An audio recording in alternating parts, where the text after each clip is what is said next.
Afternoon, Chairperson. Just before we start, can you confirm, Ms. Adams, if the department is here? I can't see everyone. I can't see. And put on the camera as well. Okay, hello. On the tape. Okay, let's scroll. Okay, thank you very much. Scroll.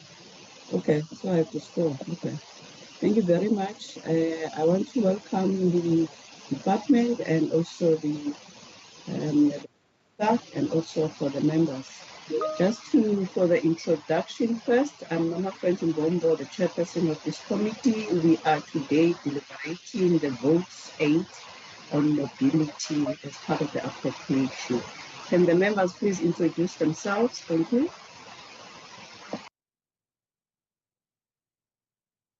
Good morning, Chair. Good morning, Minister, and good morning, colleagues. My name is Nopo Masipa. I am a member of this committee. Thank you. Morning, Chair. Morning, MEC. Good morning, colleagues. My name is Noel Constable, and I'm a permanent member of this committee. Thank you. Good morning, Chairperson, the MEC, and the officials and related entities. My name is Benson Ngensu, a member of this committee representing the National Liberation Movement. Thank you. Good morning. Good morning, Chair. Brett Heron, member of the committee. Thanks. Good morning, Peter Johnson, permanent member of this committee.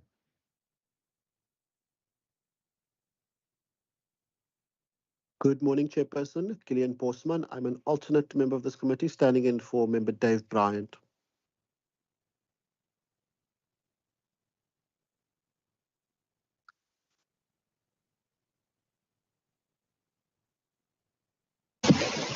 Thank you very much from the members and then the Minister and also the HOD. Thank you very much. Good morning, Chair. Good morning, honourable members, and good morning to the acting HOD, acting CFO, all the chief directors, and all management and staff from my office. My name is Isaac Silepo, Minister of Mobility. Thank you very much. Good morning, Chairperson, members. I'm Jacobs, acting head of department for the Mobility Department, and if I can ask the respective chief directors to introduce themselves, starting with the Chief Financial Officer. Good morning, Chair. I'm Marian Wiggle, the acting CFO, and I'm joining the Minister and the acting HOD. Thank you. You, Chief Director, Transport Regulations. Good morning, members. My name is Godfrey Reed. I'm the Chief Director for Quality Regulation. Thank you, Chief Director, Transport Operations. Good morning, Chairperson, members. Minister Deirdre Bernard, Chief Director, Transport Operations. Thank you, Acting Chief Director, Government Motor Transport. Hi, greetings, Minister, Chairperson, and members. My name is Hamza Martin, Acting Chief Director for GMT. Thank you. I just want to see the Acting Chief Director, Traffic Law Enforcement on site. Is he joined already? HOD, Mr. Van der Merwe is on sick leave. He has indicated to me that he has asked his colleague Donnie Lakay to stand in for him. I'm not sure whether Donnie actually got the link, but he has indicated to me that Mr. Lakay will join in his stead. That is so. Donald, are you there?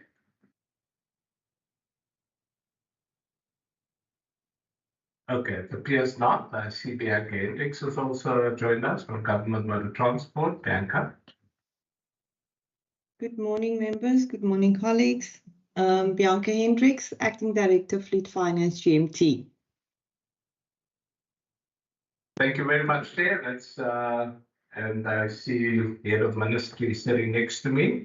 Morning, Chairperson and members. Provincial head of ministry. Thank you very much. As indicated that we are on the appropriation and we don't have much time, we have received the apology from member Dave Bryan, who's now he is the member of Gilliam, Bosman, who's now an alternate for him. So, Minister, sorry, Member Nglantu? Yes, thanks, Chair. I think, Chair, you should work on your echo. Yes, it's quite noisy. Maybe the technical team may assist you, and you're the only one with this noise.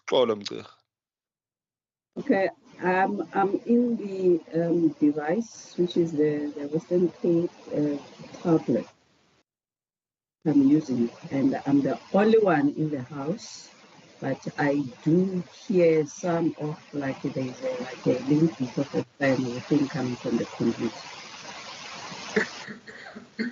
But at least most of the time it will be the department will be speaking, and also the members. So I will try and mute when I'm done. Thank you for that. But just as I indicated that we don't have much time, Minister and the acting HOD will have 5 minutes for the opening remarks. Again, the rules of using a virtual,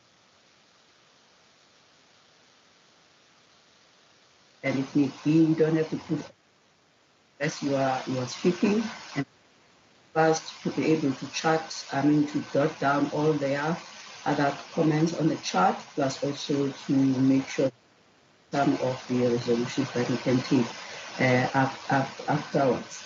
So now, members, also and the minister and the team, we are on vote 8, which is page 177 to 192 in the blue book if you are using the hard copy.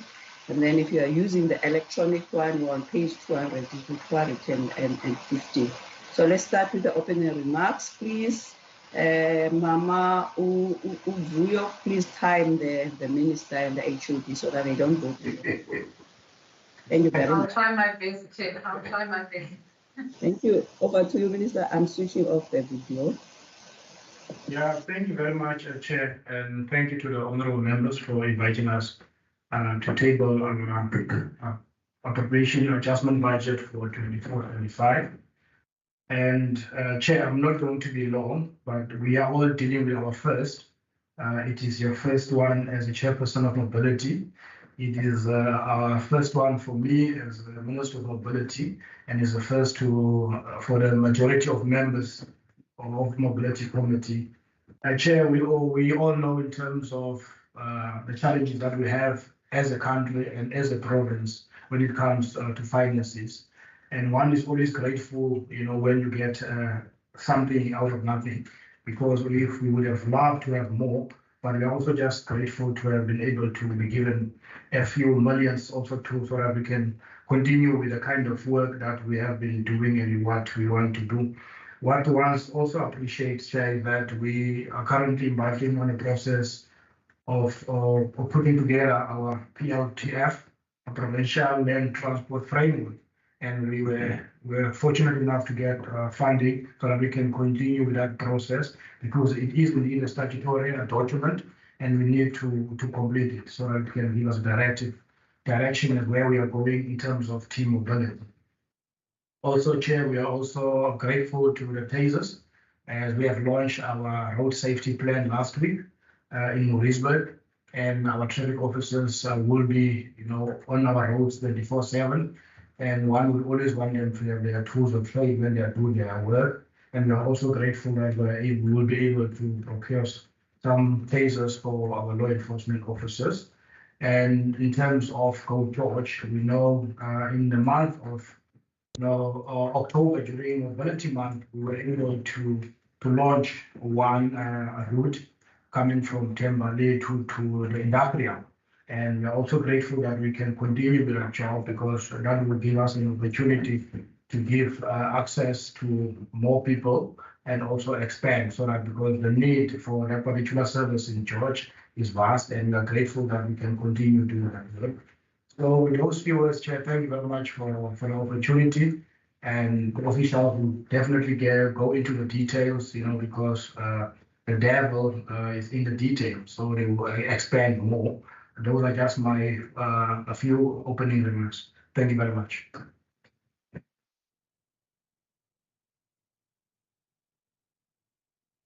Thank you, Minister. Sorry, I was trying to put on this now. Can you hear me? Yeah, sure. Okay. Are you happy now, with the sound? Much better, Professor. Okay, I'll be like I'm flying a plane. Okay.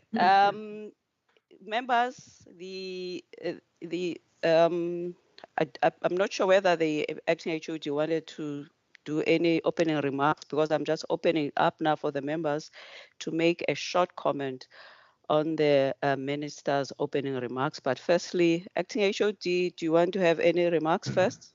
Yes, Chairperson and members, thank you very much for the opportunity. I think just in terms of our adjustments appropriation, I think it's important just to mention the fact that we were able to reprioritize COE savings due to the new DPSA requirements, which required more extensive assessment of criticality of positions, and with that, we were able to reprioritize 46 million rand. Minister has already spoken to JIPTN and the rollout into Tembeletu, where we have allocated 32 million rand for that purpose, our integrated transport hub. And we're thankful that the members were able to join us at Jean Low Traffic College, just to get a sense of some of the technology on display as an integral part of the integrated transport hub, and we've allocated 25.2 million for that purpose. And then in terms of the wheel mass meters, that we've allocated 8 million rand for, and finally just around the tasers for traffic law enforcement, that Minister has spoken to, the 12.4 million allocated for that in total to enable and improve road safety and just the overall enforcement on our roads. So we are available to respond to any questions, Chairperson and members, and we thank you again for the opportunity to engage you as a committee. Thank you very much, Chair.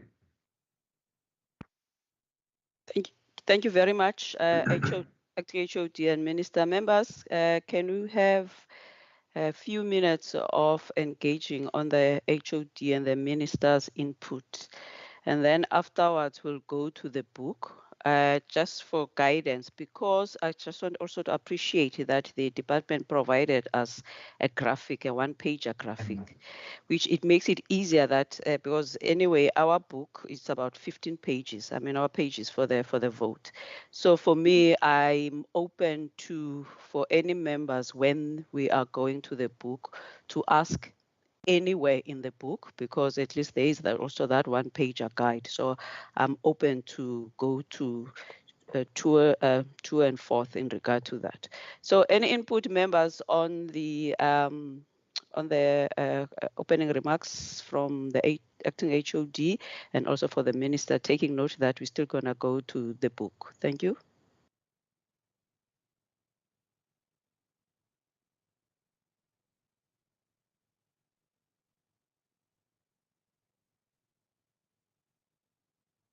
I see member Ngensu so far,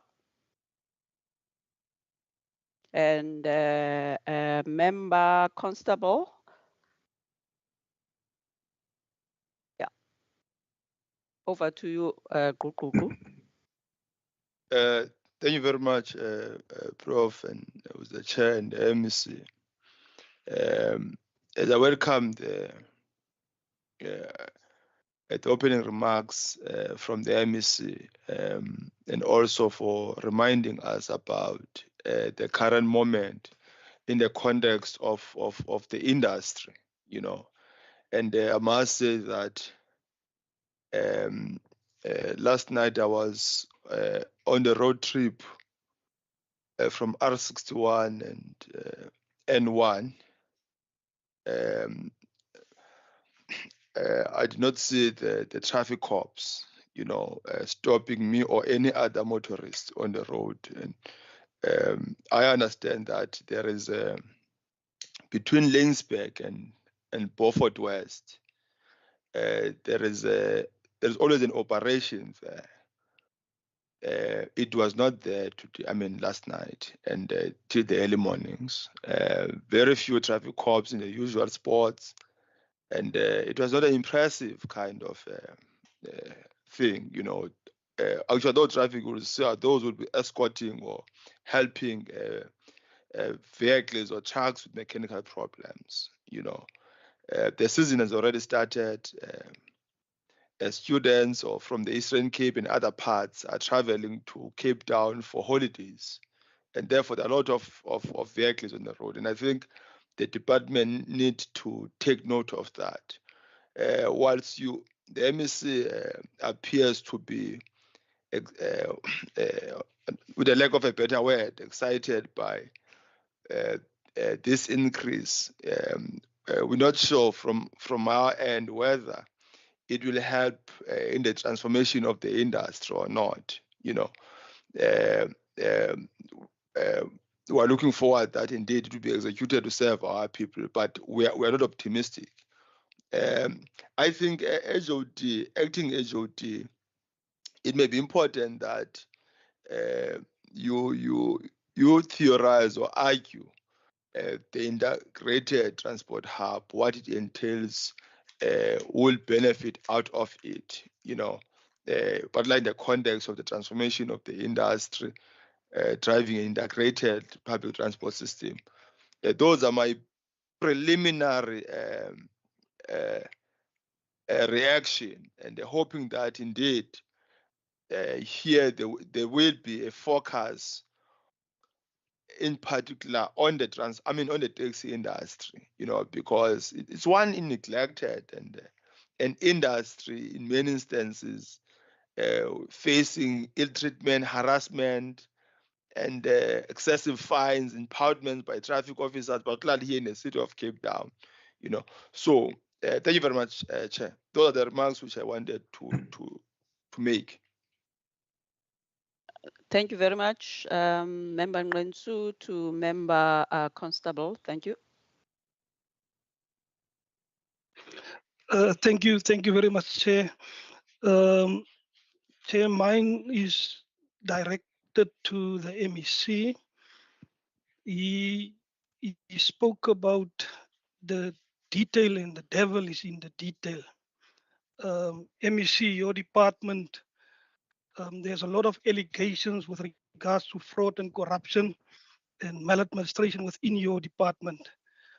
So maybe the detail is also there, and the devil is also in that detail, but I don't see you making provision for any investigation with regards to the accusations and allegations within your department. So maybe when you explain to us this budget, please let us also know if you make provision to investigate those in your department that the allegations is on. And because I don't want you to come back to us to say, but there's no money for any investigation with regards to those allegations. Thank you, MEC. Thank you, Chair. Thank you very much, Minister and HOD. Yeah, Chair, thank you very much to Lima Menz and Member Constable. And I'm just going to comment on the visibility of our traffic law enforcement officers on our roads.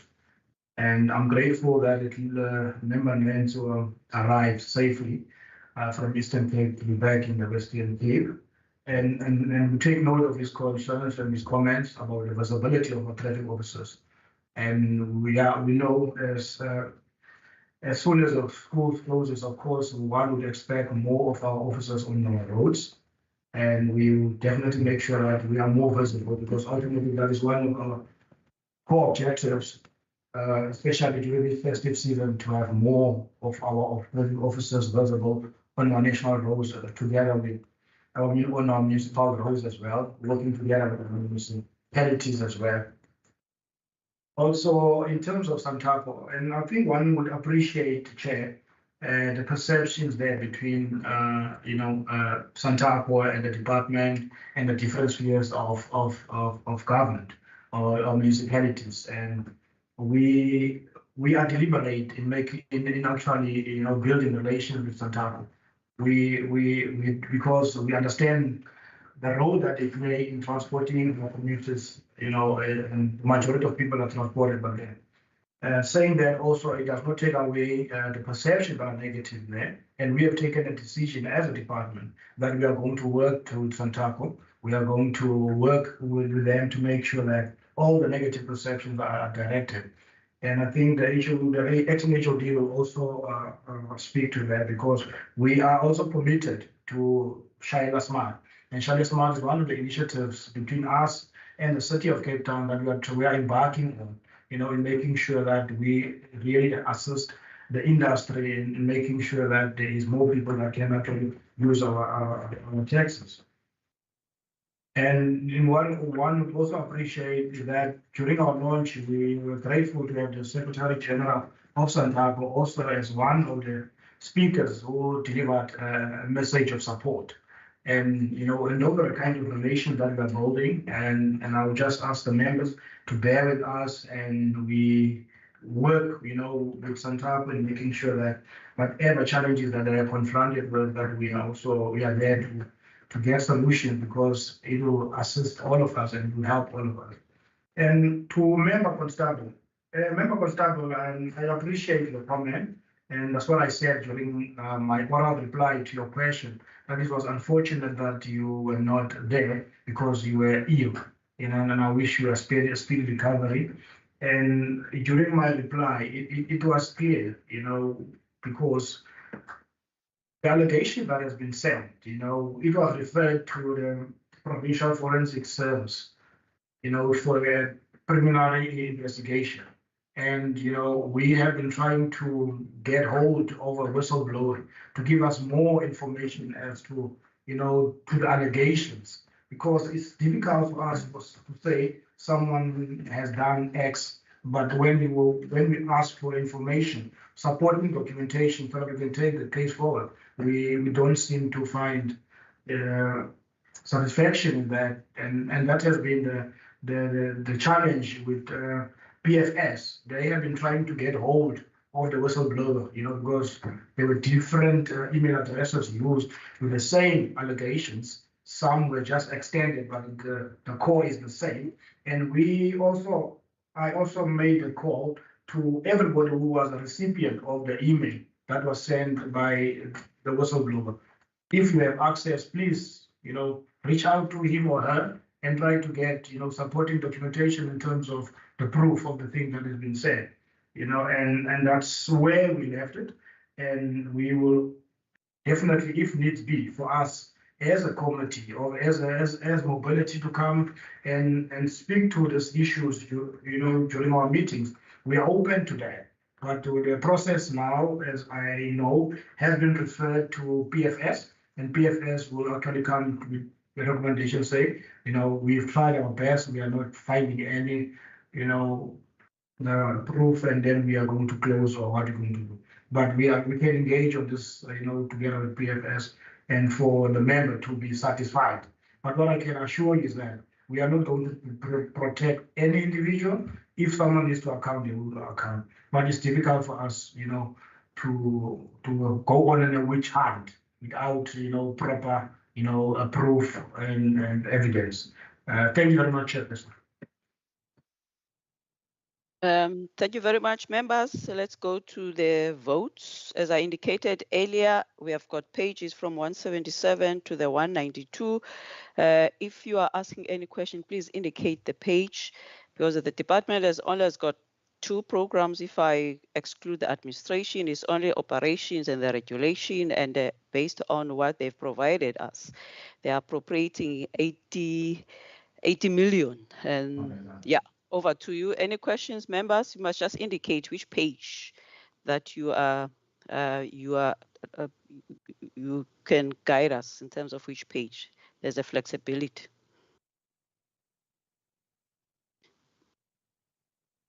We have got a member Heron. Thanks, Chair. I'm on page 183. And the question is also, you can also refer to page 186. Wait a minute, sorry. But 183 will do for now. Just the extra allocation to transport operations of 32 million rand. And then it says towards addressing service delivery pressures related to the GIPTN. What are those service delivery pressures? What does that mean? Thank you. Member Ngensu. Thank you. Member Heron. Member Ngensu. Thank you very much, Chair. Page 178 and page 179 for now. The department explains that compensation of employees' savings have been reprioritized to address operational pressures. I think the same questions which is related to, to what Brett has asked. Can you provide clarity on how these savings were achieved? And also provide details on how many funded vacancies will remain unfilled due to this apparent lack of effective planning and budgeting by the department. And also, what impact is this expected to have on service delivery?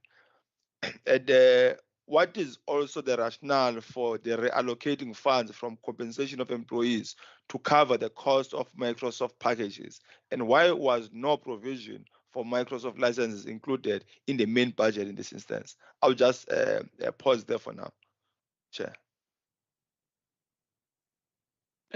Thank you, Member Ngensu. Member Constable. Thank you very much, Chair. Am I reading right? Is there an increase of 80 million on this budget? And can I please get an explanation, a detailed explanation on where this increase occur? And also, as the other member said, give us please a detailed explanation on this point. Thank you, Chair. Thank you. I think we can now give the department a chance to respond, and then we'll take the second round. I think probably I'll be in the second round. Thank you very much. Over to you, Minister. Thank you very much, Chair. I will give over to the acting HOD and Rian also, and some of the chief directors, if they want to respond to some of the issues that affects them directly, they are more than welcome to raise their hand. Thank you. Thank you very much, Chairperson and members. Thank you for those questions. Firstly, around GIPTN, or GIPTN, as it's called, the expansion into timber led to and additional pressures in that regard resulted in an increase in the cost, and that's why we've now made provision in the adjustments budget. I think members would know it's been in the negotiation phase and consultation phase for quite some time. But now that we've successfully rolled out, it led to increase in the costs, and so that is the part of the service delivery pressures that Member Heron has referred to. In terms of the savings achieved through the COE, I think it's one has to realize that the DPSA requirements that was instituted, I think it was last year, just added another layer of assessment that needed to be undertaken. Determination of criticality, then motivation, detailed motivation via the Minister to the Premier and for the Premier to approve. That was not an easy process because we needed to interrogate every single position against the basis of criticality. At the moment, we have more than 50 positions in the process of being filled that went through that particular process, with another fourth round of positions considered that still needs to make its way to the Premier. And so I think there has to be an appreciation that we probably we would have wanted to have filled all of those positions, but we know the fiscal constraints led to the Minister for Public Service and Administration instituting revised, more stringent measures in relation to the filling of posts. So it's easily between, as I said, it's about 50 positions that's currently underway, being filled, with a further 50 to 60 that is being considered as part of our criticality assessment for the fourth round of filling of posts, and that's really the basis for which, the basis for the savings, which has now been redirected elsewhere in terms of this financial year. Obviously, as we fill those positions, COE will pick up will be covered under compensation of employees, but it did cause the delay as outlined. The issue of provision for Microsoft licenses, the licenses was initially covered by Department of the Premier, and they've now transferred that expenditure, and which was slightly more than expected, to the Western Cape Mobility Department, and that is why we're sitting with this requirement to cover Microsoft licenses. So that explains exactly why we sat with, or we are sitting with that particular problem. The fourth further question from the member, I must confess I lost that question in translation because of connectivity. If the member can just repeat the question again on I think the additional amounts that were saved.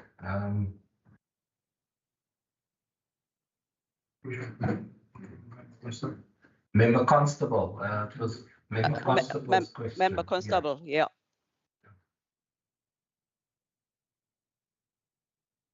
Okay, no, Chair, can you hear me? So they're asking if you could repeat the question, sir. No, I was just checking and confirming that the increase within the budget is about 80 million, and just an explanation, a detailed explanation on where that increase happened and how it will be spent. Thank you, Chair. Yes. Thank you very much. And yes, the member is correct. It's 80.7 million.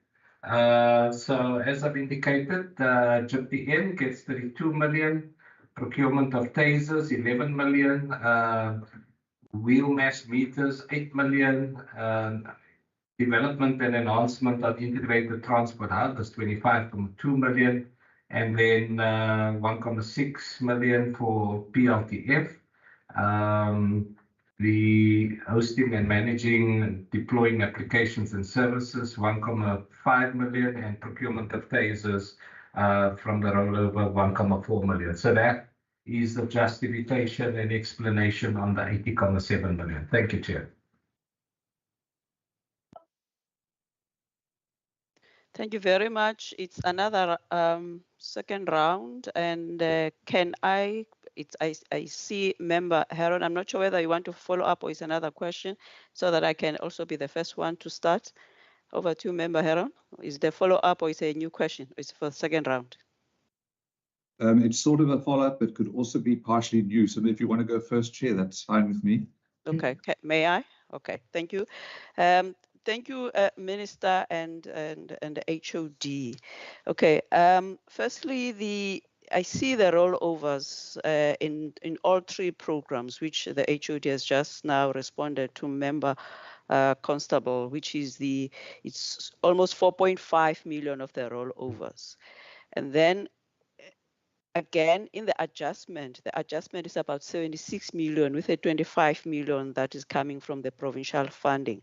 So question one is about, with the transport regulation, part of the rollover specifically for program 3, it's a rollover program 3, but in addition, you are adding, I think, about 11 million for the same thing that you couldn't be able to do in the previous year around the transport, specifically around the tasers. Yeah.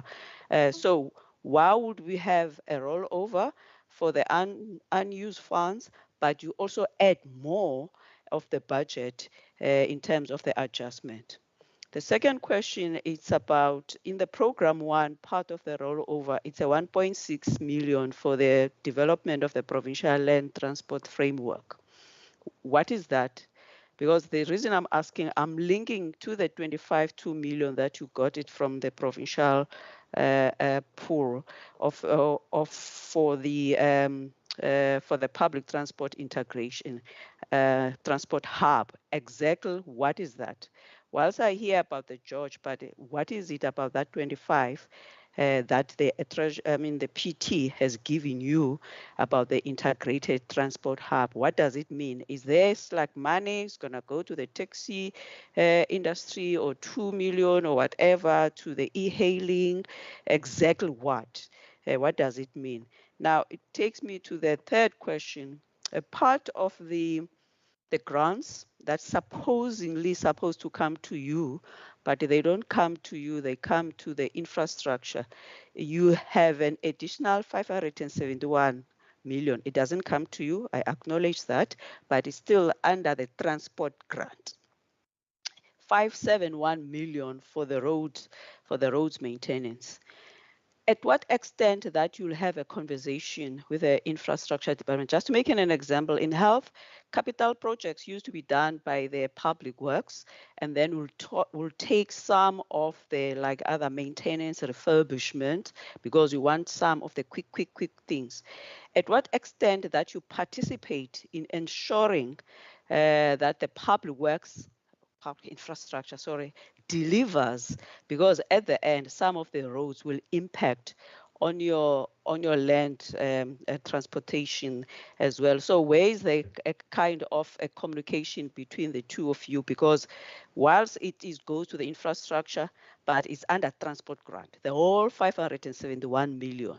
And then the last question, the national gave for the whole of South Africa, all the provinces, the public transport network grant, which they give it to the taxi relief fund. At how much, if there is any, you are aware, that is coming to the Western Cape? Because 300 million for the taxi relief fund that now has been shifted from the public transport network. How much is coming to the Western Cape or Santaco? Have you had any kind of engagement? Whilst it might go directly to them, but my understanding, because you also have to foresee in terms of what is happening around. So how much is it that coming to you? So that is my first round. Over to you, Member Heron. Thank you. Thank you, Chair. I just want to, my follow-up part of the question was, the description is service delivery pressures, and then the response from the department was it's about the expansion into Thembalethu. So is the my first follow-up question is the addition, is this for the operational costs of the expansion of the GIPTN into Thembalethu, and if so, for what period is that applicable? So is it are there additional operating costs between now and the end of the financial year? And is that what the additional funding is for? Also, if you look on page 191, Annex B under transport operations, the public transport services is actually getting the 32 million that is referred to in the descriptions, plus an 8 million or 8.7 million. So it's 40.7 million rand. Is all 40.7 million rand for the GIPTN? And then my last question is also on page 191 under transport systems.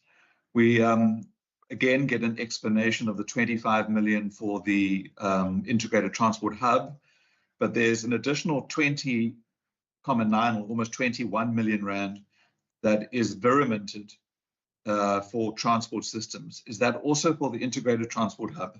Thank you.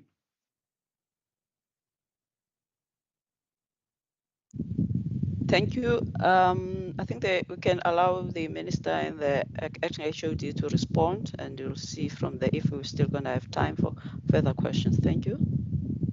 Thank you very much, Chair and members, for those questions. If I can ask the Chief Director of Transport Operations to deal with all the questions related to the Transport Hub and the expansion for the service delivery pressures around JIP end. And I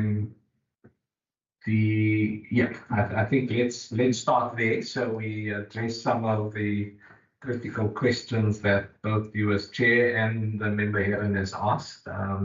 Deirdre? Thank you, HOD. Through you, Chair. If I may deal with the Chairperson's questions around the public transport network grant, as well as the taxi relief fund.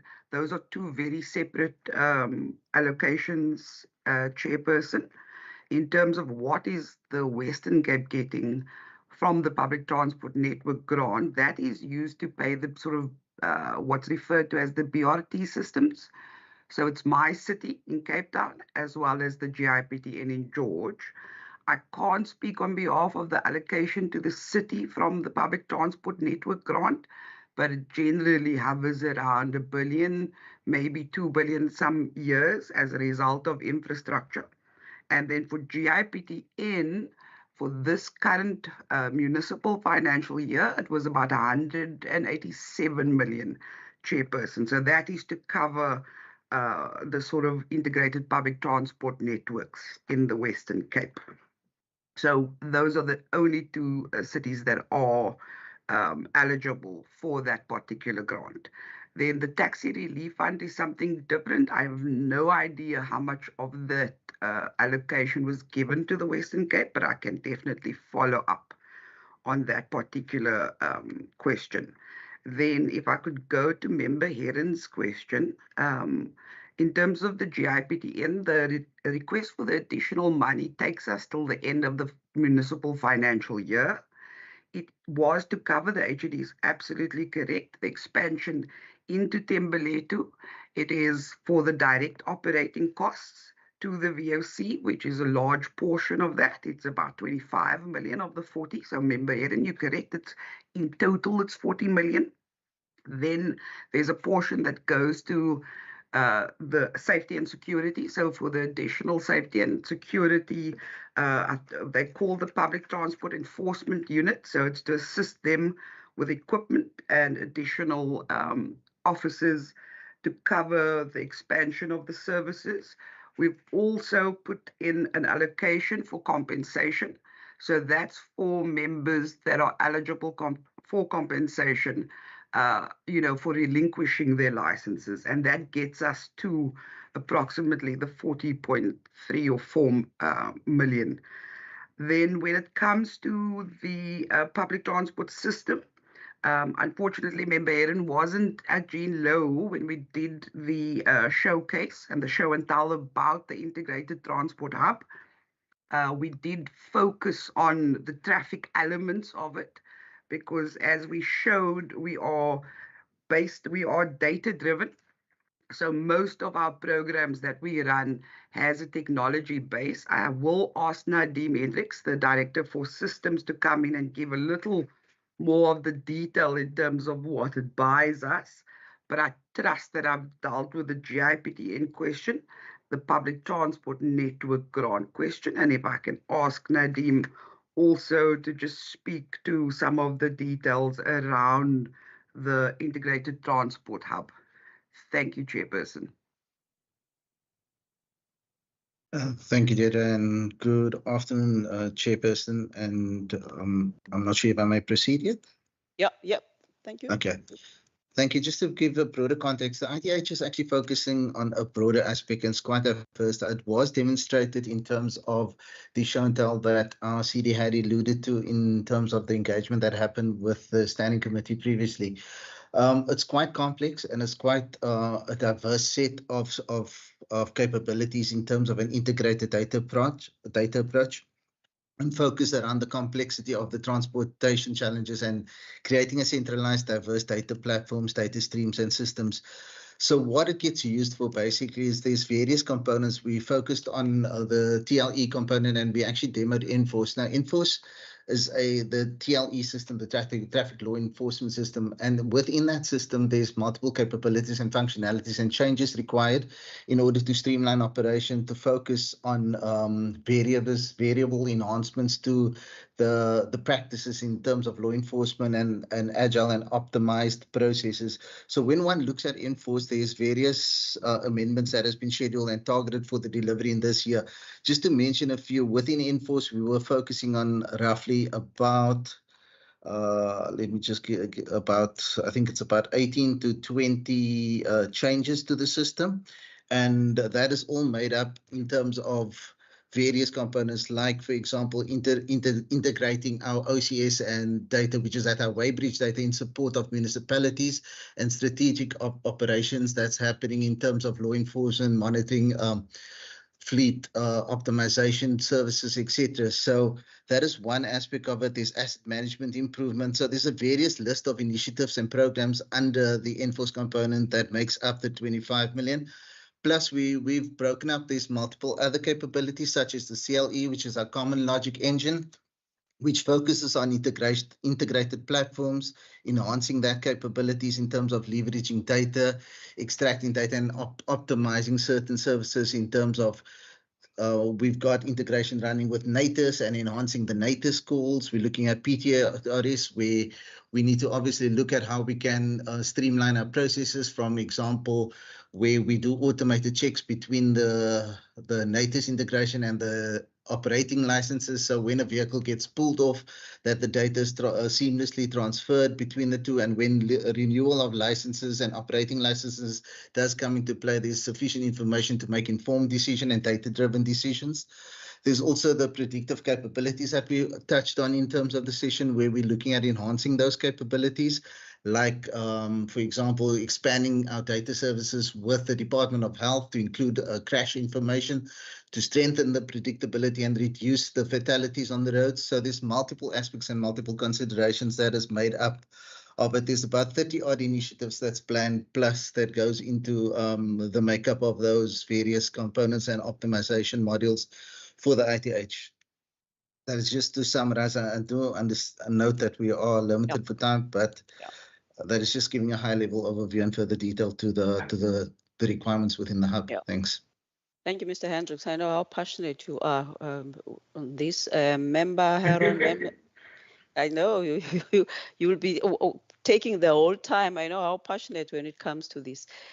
Member Heron, Member Ngrensu, is there any other person before the chairperson also takes another bite?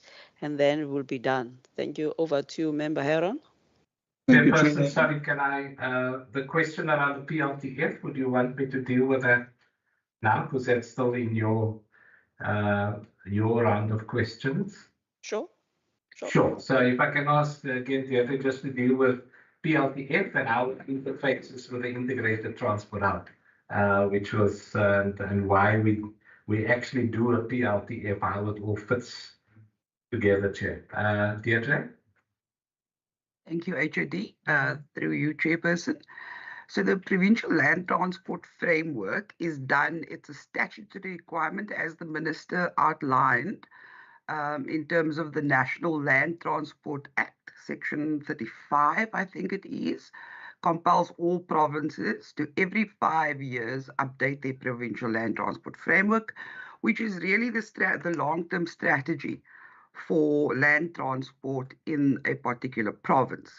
So it deals with all modalities, the current status, the policy priorities per modality. There's a lot of current sort of public transport record. I think Member Heron will know what that is. It deals with the minibus taxi industry. It will deal with issues such as demand and supply, how much operators there are, what's the routes. So by way of an example, it would have been lovely to get another 3 hours with the standing committee to demonstrate all of this with the hub as we started at Jean Low. But we have a PTRS system that captures all those electronically the demand and supply data. So we need that tech to provide real-time information, and that's how the two, by way of an example, comes together.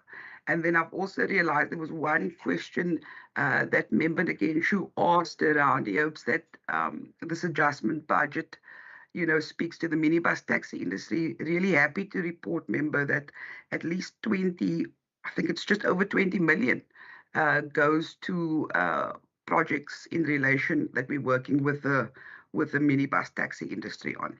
Chairperson, I hope that covers that. Thank you very much, Ms. D. Over to Member Heron and then Member Ngensu. Thank you very much. Thank you, Chair, and thank you to everyone for the detailed response. Look, let me say, first of all, I have been to the Integrated Transport Hub before, so I didn't need the detailed explanation as to what happens there. My question was actually on page 188 and 183, there's reference to the 25 million rand transferred or allocated towards the enhancement of the ITH. But on page 191, there's 47 million allocated to transport systems.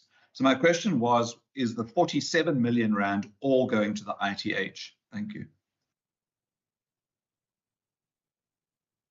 Member Ngensu, thank you. Thank you very much. Not sure what was happening. I've been facing connectivity challenges here. Now, I don't. That's on page 108, Chair. Sub-program 1.3, corporate support.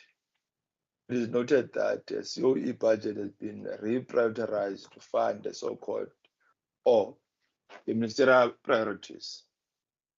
Could perhaps the context of this process, that we will clarify what these priorities in this instance entail and provide details of the specific expenditure items under each listed project. And also, are these priorities related to AVC's outreach programs? If so, how are these programs funded and accounted for within the department? The second question is on 2.3, page 180. And as you know, that the COE budget has been reprioritized to fund the replacement of what is called out-of-warrant commuter equipment. Now, how does the department justify, therefore, this type of poor planning in our view and decision-making? Shouldn't such perhaps expenses have been anticipated and budgeted for appropriately? And the second last question, 182, subparagraph 3.3. And here, I note with concern, though, that over 11 million from the compensation of employees budget has been reprioritized to cover increased operational expenditure and to fund actual costs related to finance lease transport equipment. Could perhaps the department provide detailed information on the nature of this increased operational expenditure and provide clarity on what this finance lease transport equipment entails? And the second last one is on 183 again, that there's an allocation been made to address service delivery pressures. Oh, okay, these two have been addressed. So those are the questions, Chair, which from our end wanted to raise at the moment. Thank you very much.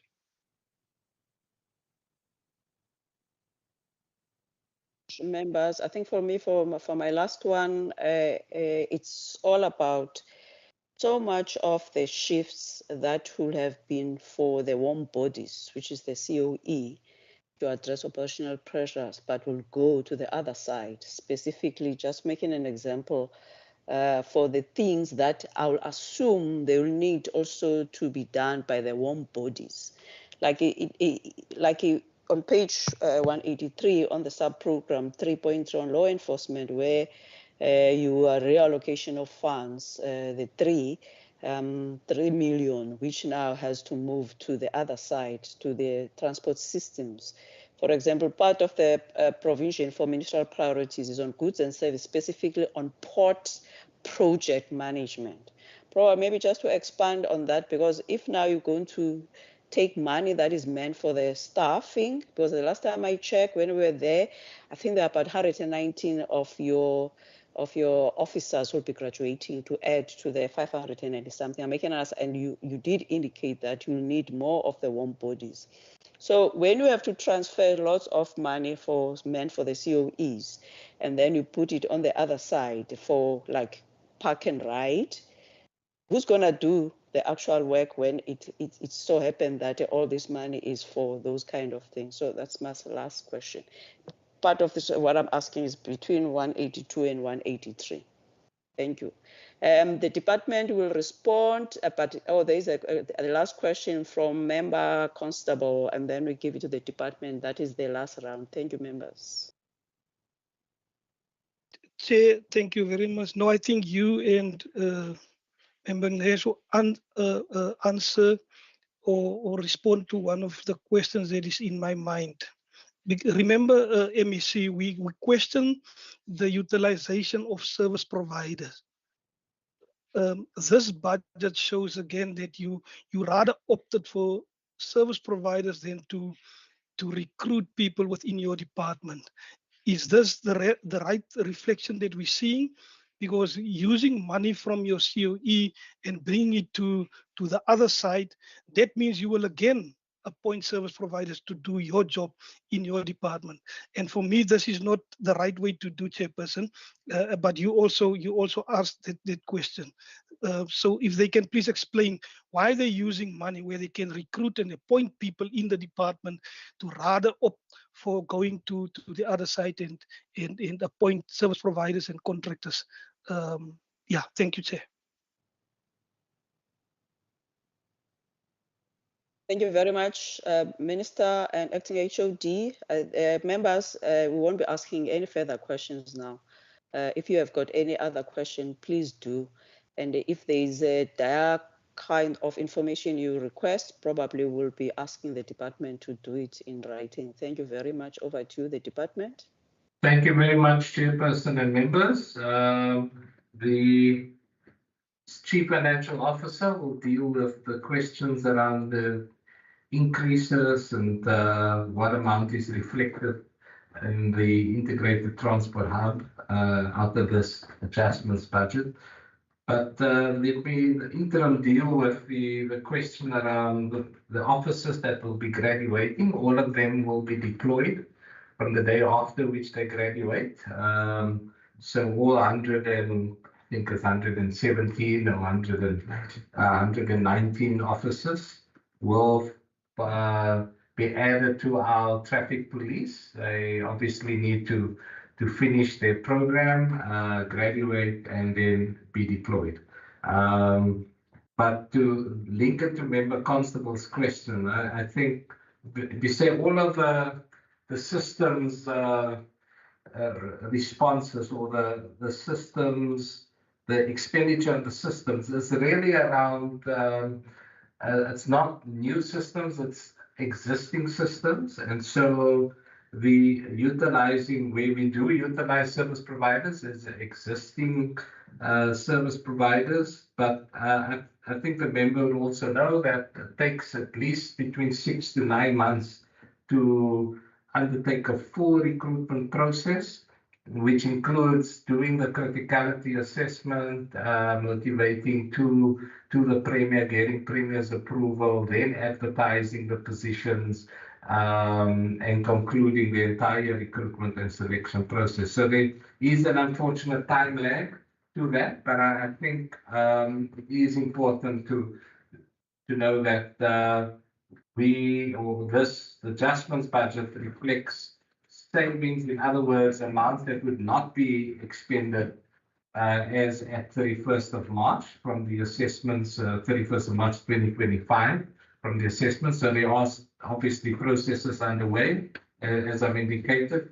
The preferred methodology for dealing with service delivery printers is to appoint own staff, but as I've indicated, it does take anything between 6 and 9 months if you look at the entire process that has to be undertaken, and that unfortunately leads to the kind of situation that we have now, where we incur savings and utilize it therefore for other treasures as identified through this adjustments budget.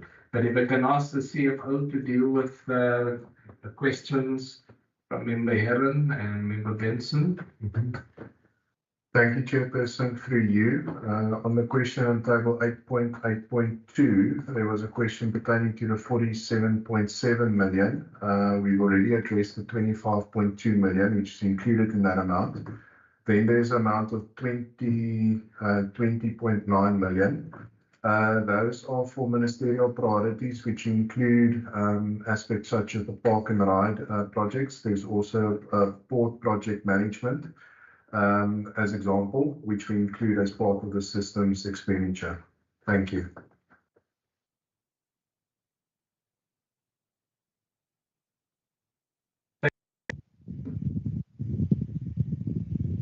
Sorry, you were talking? No, I was just thanking you for opportunity to respond to the question. Okay. All right. Thank you very much, members. Now we will need to open it up for any member of the public who's here who might be want to ask the questions. Are there any members of the public to ask questions related to the vote? No. I just want to thank the Minister, the HOD, and the whole team for coming for this appropriation. We wish them the best to be able to spend the whole of this 80 million within this year. Thank you very much for coming, members. If you could please stay behind whilst the department is exiting. Thank you very much.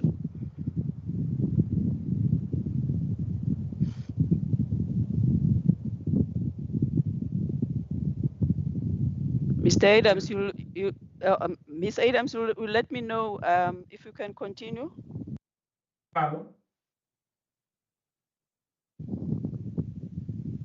Chair, there are some, I think, departmental people, but it is a public meeting, so we can continue, whether they are or not. Okay. Chairperson, the Minister did want to just make a closing remark, yes. In order.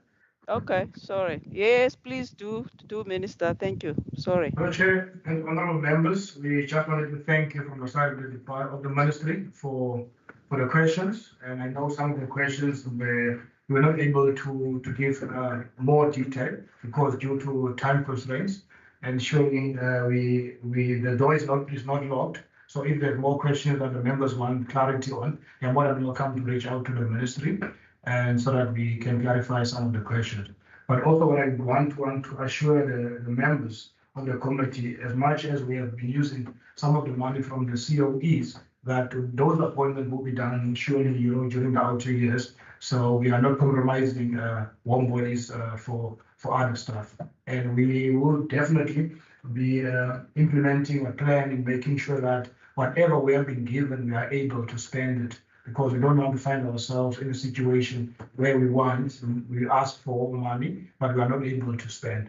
And I will be putting, an eye on the acting HOD, and the acting HOD will be putting an eye on the chief directors and the acting CFO, making sure that we do spend, because if we don't, Chair, I know I'm going to be in trouble with you, and I don't want that. So I'll try my best to make sure that we do actually spend. From my side, Chair, thank you very much, and have a pleasant day. Thank you, Minister. I follow the money, but probably you may just also do the invite yourself, because we just received the invite for the graduation. Maybe you can just indicate about the inviting the standing committee for the graduation for traffic officers. Yeah, Chair. We are dealing with our first launch, first work, and now it's the first graduation on the 9th of December. We initially planned on the 11th, but we were able to move it to the 9th because there's engagement on 11th. So it's great that we can have all our standing committee members present when we see these young people, graduating and after having completed a year of training and a lot of anxiety that they had to go under. And on that day, it's a special day. Their families will be there, and it will be a great day. And I would really, really appreciate if all members from actually block that day on the 9th of December, and you know where we'll see these beautiful cadets, passing out. Thank you very much, Chair. Thank you very much, Minister. All the best. Members, are we ready to consider the committee report on Vote 8 mobility? Members, will you please express your view in terms of support or not choose, or you do not support? Over to you, Ms. Adams. Can you please guide us? Yes, Chair, that's correct. The members may now indicate their view in terms of support or not support, and then we'll flight the report after members have concluded their views. Okay, hands up for those who are supporting the vote. I see Member Johnson, I see Member Heron, I see Member Masipa, and I see myself as well. Is there any? 1, 2, 3, 4. 4. So these are the members who are supporting the vote. Members who are not supporting the vote, can you please lower your hands? Member Noko, lower your hand, please. So members who are not supporting the vote, Member Noko, are you? Member Noko is not supporting the vote. I'm trying to lower my hand. Please. You must never, Member Noko. So the hands, those who are not supporting the vote is Member Ngensu and Member Constable. All you. So this is being recorded. And now can the committee? Yeah. Yes, Chair. But I think, Chair, it's important to underscore the fact that Parliament's posture in respect to this process is not in the interest of deepening democracy. If you look at the time given for this conversation, and for us to ensure that we thoroughly interrogate the reports, prepare accordingly, engage, even to a point of say, of providing alternative recommendation. Due to insufficient time, we could not be able to do that. Throughout the day, right, all of us were in committees, and the last one are sitting tomorrow. It is not in the interest. On what basis would the ANC support such a process? And that to say, here are the issues, and leave the fact that prioritization is skewed and don't agree with it. So those are the issues which I felt that it was important for me to elevate on behalf of the ANC, that Parliament should have done better in the interest of deepening democracy. Thank you very much. Thank you very much. We take note of your concern about the time. I think in the first meeting that we had, the committee, we did also share that it was on the PT. We share the same thing in terms of that we didn't get much time to deliberate. So that is being noted. Member Constable, you wanted to say something because you already indicated you are not supporting it. Yes, Chair. No, I also want to make mention, Chair, that I don't support, because for the following reason. I don't believe that we are doing justice to the money spending in this department. The MEC is saying that they are not compromising recruitment in the department, yet it shows in this budget that they rather utilize people with outside the province, service providers who takes a lot of money out of this department. And the acting HOD says that the time frame for recruitment, but even in the annual report, this thing come up since 2023, 2024. Now, what time frame are we talking about? It doesn't make sense for me. So hence, I'm not. The Patriotic Alliance is not supporting this vote. Thank you, Chair. Thank you very much. Your comments have been noted. The second part now, the last part is about, we read the draft report of the Standing Committee on Mobility, Vote 8. PO, can you please show the, I must put on spectacles. Okay. Thank you. The report of the Standing Committee on Mobility on Vote 8 in the schedule, the Western Cape Adjustment Appropriation Bill dated 28 November 24. The Standing Committee on Mobility reports that it has concluded its deliberations on this vote.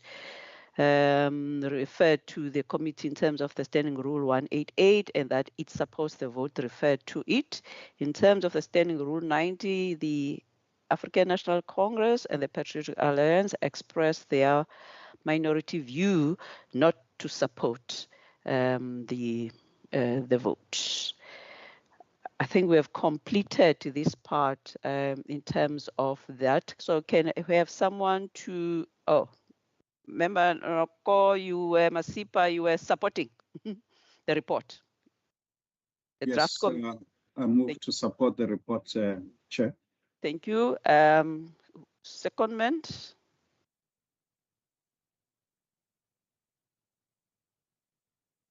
Thank you, Member Heron. Report. Seconding it. Thank you very much. This report has been completed, has been supported. The last part is about any requests related to the recommendations and the resolutions, of which some of them is what Member Ngensu and Member Constable has alluded to. Is there any other resolution that we may want to undertake?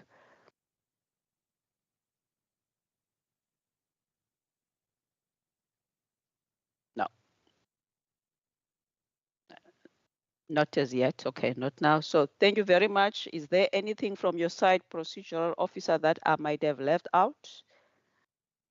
Nothing from my side, Chair. So are you saying that we can be able to adjourn the meeting? Yes, Chair. Thank you very much, members. Hopefully that you will have a break for the lunch, and then we have to go to another.